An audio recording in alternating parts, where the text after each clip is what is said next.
My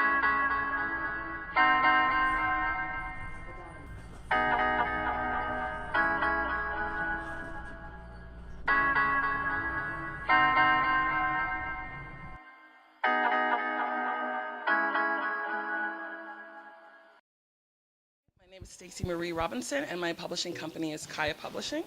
And Kaya Publishing was founded in 2007, originally as a platform for me to publish my own books instead of continuing my journey to find a publisher. And now it's turned into more. I'm able to use some of my other passions like just writing, blogging, book reviewing, maybe a little bit of like graphic work or marketing and stuff. So it's kind of evolved into a support system for other writers. In addition to being a publishing company, it's also a community support system. Yes. I also wanted to know a little bit about Kaya Keys, the book donation program, because you said some of the proceeds of this are going to that, right? Can you please let us know about that? Yes, I had somebody that was close to just my network. They were imprisoned, and they were interested in reading, and the selection of books wasn't that great. And it stuck out in my mind. I said, okay, you're in a situation now where you don't have much else to do but read. So you want to make sure that there's good materials there, and there's inspirational materials and culturally reflective materials. So I remember I reached out to one of the institutions just on a personal basis and said, okay, I have a friend that's there. Am I able to send them reading materials?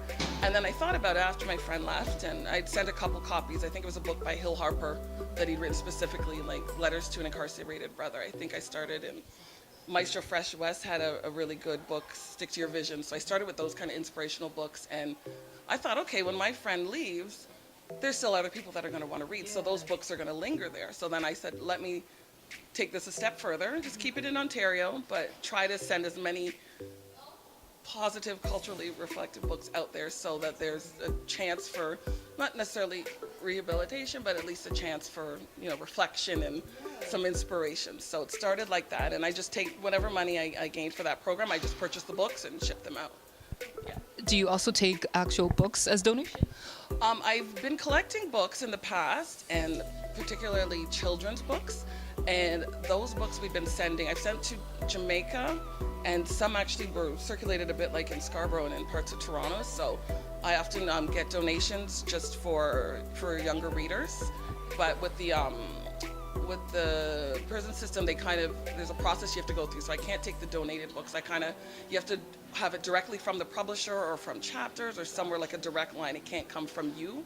So that's why I've kind of divided. The collection of books is for children, and then there's another kind of sect of writing that I send to the correctional institutions. Okay, excellent. So just want to say happy 10th anniversary for Kaya Publishing.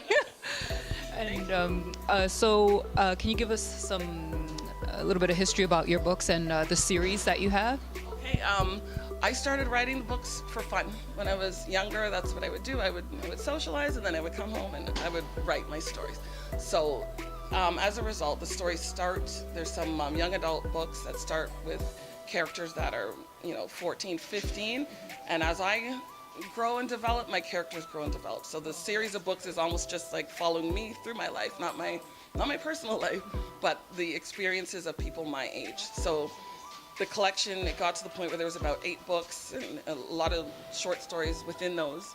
And I said, you know what, they all kind of reflect almost like a generation in Toronto. So starting from the early 90s and then going up to maybe as soon as, like 5 years ago. So the collection is just like a look at just growing up in Toronto. And so each book has different characters and different stories, but it spans over the years. Are there more books to come in the series as you continue to grow in life? I haven't written a book in a couple of years, but I feel like there's another one that's about to be developed. So I might add to that series, or I'm thinking I might, take in a different direction, maybe start a new series. So as the ideas mill around, I'm not sure what direction to take it in, but there's definitely more stories to come. Yeah, and I did see that you're quite you're multi-talented. You have a background in music as well. You taught music, right? Yes, I did. Yes. Do you still do that, or is that something that you stopped? I retired from piano teaching. It's a passion of mine, and I took piano most of my childhood, and I did teach for a while, but it's hard to put 100% passion into too many areas. So the book area is something I decided to focus a little bit more, and the music I just kind of keep as a hobby and something like another outlet that I just kind of keep to myself. Okay. And you also do some work in the community, right? You enjoy doing work with the youth and stuff like that as well? Yeah, I've been pretty involved, I'd say, recently specifically like in the Caribbean Cultural Committee type of work. So it's been youth work. I've been involved a lot with the carnival over the years. So I really enjoy doing like the kids carnival and kind of throw some literature in there and, do that through Kaya Publishing. But I've always have that interest in my mind where I don't want to just write stories for writing stories' sake. I kind of still want to be enough in the community that I know what the needs are and kind of take a pulse of what's happening so that when I do write that it's an accurate reflection of what's actually going on. Okay, great. So what can we expect in the future? Well, I have an author, Kamala Haywood, who's just joined us this year. So we just launched her book today. This is her third book, but her first book with Kaya Publishing called Diamonds in the Rough. So it's a big undertaking, but I'm now officially opening up the doors of the publishing part of Kaya Publishing. So I'm going to try to work with her and see where we can take her book again across Canada and start to really build and develop this genre. So that might be my focus for the next little while, in addition to keeping up this yearly tradition now with having the Book Expo. Yes. Thank you so much for taking the time out, and thank you for being an inspiration to others, and enjoy the rest of your day.